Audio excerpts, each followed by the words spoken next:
ito yung gamit namin dito sa barko. Yung model nito, Tanktech, made in Korea. So ipapakita ko sa inyo kung paano ito magpalit ng battery. So ito yung battery niya, no?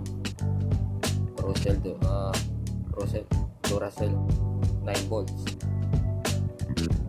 Papalitan natin siya. So ito, nagana pa naman. So ito lang yung switch niya. So pag gusto mo paggabi, gusto mo may ilaw, itong pindutin mo. So yan, may ilaw yan siya. Pag sa baba naman, wala siyang ilaw. Ito naman gamit yung para hindi masyadong magastos sa battery. Pag umaga naman ito, pag maliwanag pa. So ito yun. So nakikita nyo naman yung battery niya puno doon. Pero ituturo ko lang sa inyo kung paano kayo magpalit ng battery nito. So tara, so i-off ko muna to. So ito pala yung display niya dito. So ito, pag ilo-lower mo siya, iangat mo lang to, tapos pag ganun, paikot. Pag bira naman, ganito, counterclockwise. So yan lang. So meron siyang mga butas sa gilid. Kailangan mo lang ipasok yun dyan sa butas. Yun, oh. Yun. Yun. So yan. So ito naman, ito yung pinaka wiper nya. So example, madumi yung tape. So pag kinanyan mo yung may arrow naman, naka-engage na yan sa loob. So maiipit niya na yung tape. Tapos yung dumi naman, babagsak na sa baba. Hindi na sasama dito sa loob ng tape. Dito sa may coil niya mismo. So kung area mo naman, buksan mo lang to para maka-area ka na maayos. Makababa ka.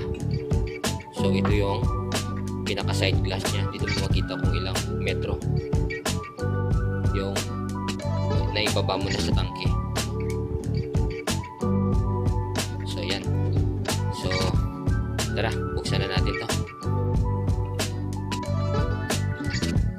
So ayan, ano, niluwagan ko na para madali na lang. So ito, luluwagan natin to. So ito. So ito. Pero bago natin tanggalin to, kung pwede naman natin tanggalin yan, ito muna para matanggal natin to pinaka cover nya. Ito muna. So niluwagan ko na rin yan. So tanggalin na natin to.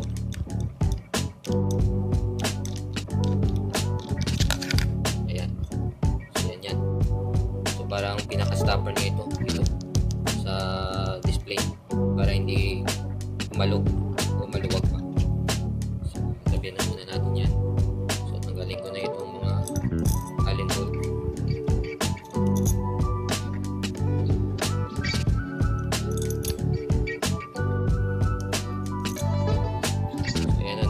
Natin matanggal to. So yun niya. Saka ito, yung o-ring. Tanggalin natin itong o-ring na to. Ayan. So tanggalin natin to. Nakatakip niya. Saka ito. Ayan. So makikita nyo, nandiyan nakakapit yung battery.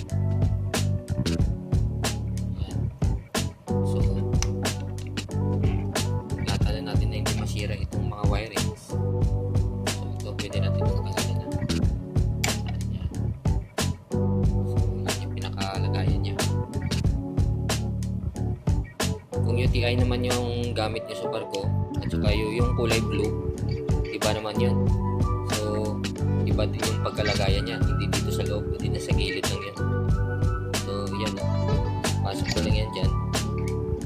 Tapos tulak mo to.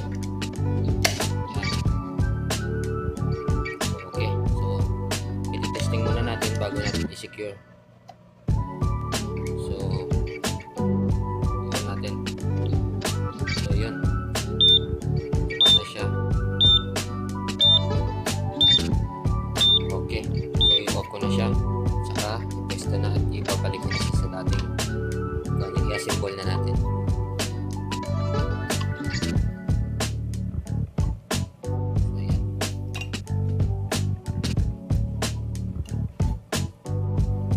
guys, cellphone lang gamit ko eh. Yan ano. Siguraduhin natin nakatapat yan para hindi tayo mahirapan magpasok ng allen bolt. So, ito din.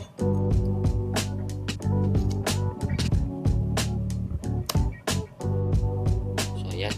Nakapwesto na. So, ibabalik na natin ito isa-isa. Kailangan natin mahanap yung butas sa loob. Kasi kung hindi sila naka-align, mahirap ipasok yan.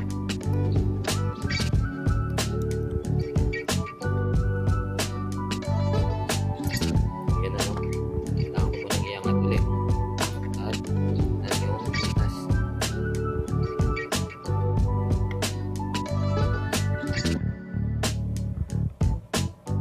So yan. Diyan nakapwesto na siya.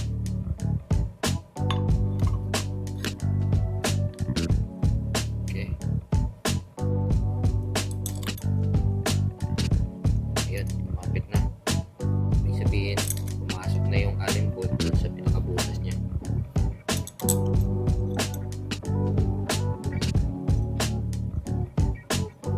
ayan na. Talagay ko muna ito yung ring. Kasi ito yung medyo mahirap eh. So, kailangan natin isagad yun dun sa baba para itong isa ito ay makapasok. So, sandali lang. So, ayan na no. Ipinasok ko na yung ring para mas madali.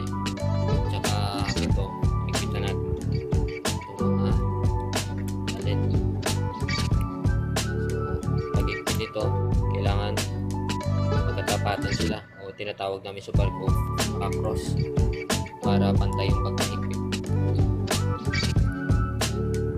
Ayan. Tapos lagyan ito.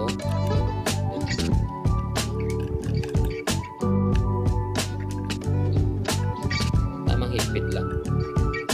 Purpose naman ng o-ring yun dun sa loob is maproteksyonan itong equipment, itong MMC namin pag umulan, hindi pumasok yung tubig din sa loob. Pero kailangan din may pangtakip din kayo pag umuulan dito dahil hindi nyo rin pwedeng iwan to sa labas lang kung umuulan, hindi naman to waterproof. So ayan na no. So check na natin ulit kung mahigpit na.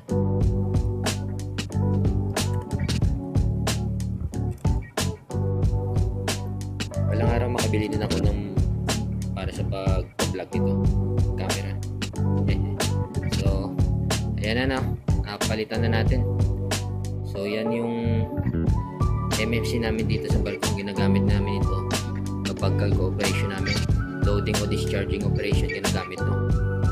Pag loading, so magta-tank inspection kami o tank gauging, ginagamit namin to. O wari mag-comparison kami ng reading doon sa cargo control at sa deck sa labas. Yan. So sana na gustuhan nyo itong video at nakaturo ako ng kahit paano, kahit konti sa inyo ay nakatulong itong video. Salamat, hanggang sa susunod.